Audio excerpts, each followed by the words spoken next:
سوال پوچھا گیا کہ امامت کا اصل مستحق کون ہے؟ امامت کے لیے 3 شرائط یہ بنیادی ہیں۔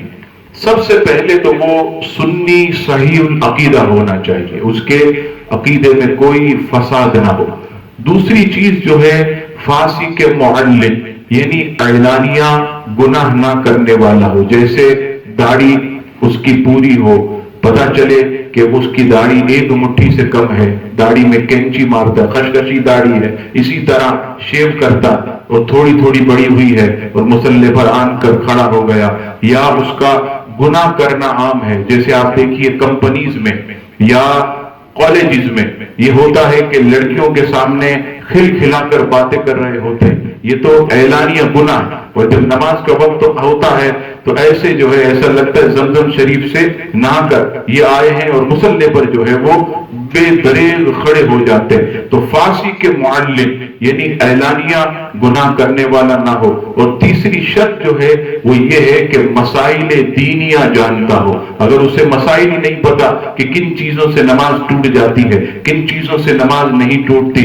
نماز جو ہے کن چیزوں سے مکروہ تحریمی ہوتی ہے، اگر اسے ان مسائل کا علم نہیں ہوگا تو وہ کیسے جو ہے وہ امامت کرے گا؟ تو عزیزان گرامی، ہر جو ہے وہ ایرا غیرہ آدمی یہ امامت کا مستحق نہیں ہے۔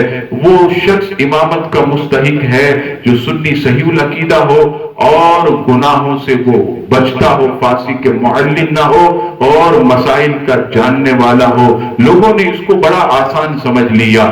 آپ کہیں بھی جو ہے کسی بھی جو ہے ایسے مقام پر، جیسے میمن مسجد، بڑی مسجد، وہاں پر لوگ جو ہے کسی نہ کسی کو آگے کھڑا کر کے پیچھے کھڑے ہو جاتے ہیں۔ کمپنیوں میں آپ دیکھیں تو ایسے لوگ جو پورا دن جو ہے وہ لڑکیوں سے اور نامحرم سے گفتگو میں لگے ہوتے ہیں، آنکھیں پھاڑ پھاڑ کر ان کو دیکھ رہے ہوتے ہیں، کھل کھلا رہے ہوتے ہیں، اور رشوت لین دین کا ان کا کام ہوتا ہے، حرام کمائی ان کے اکاؤنٹ میں آتی ہے، لیکن جب نماز کا وقت ہوتا ہے وہ آگے بڑھ جاتے ہیں۔ اسی طرح کالجز میں بھی آپ دیکھیں لڑکا لڑکی ایک ساتھ بیٹھے ہوئے کھل کھلا کر باتیں کرتے ہیں، نماز کا وقت ہوتا ہے وہی پینٹ شرٹ والا نوجوان داڑھی پوری ہو نہ ہو آگے کھڑا ہو جاتا ہے۔ یاد رکھیے گا ایسے امام کے پیچھے نماز نہیں ہوگی۔ بدعقیدہ امام ہے، نماز نہیں ہوگی۔ فاسق معلن اعلانیہ گناہ کرنے والا، اس کے پیچھے نماز نہیں ہوگی۔ جو مسائل مکمل نہیں جانتا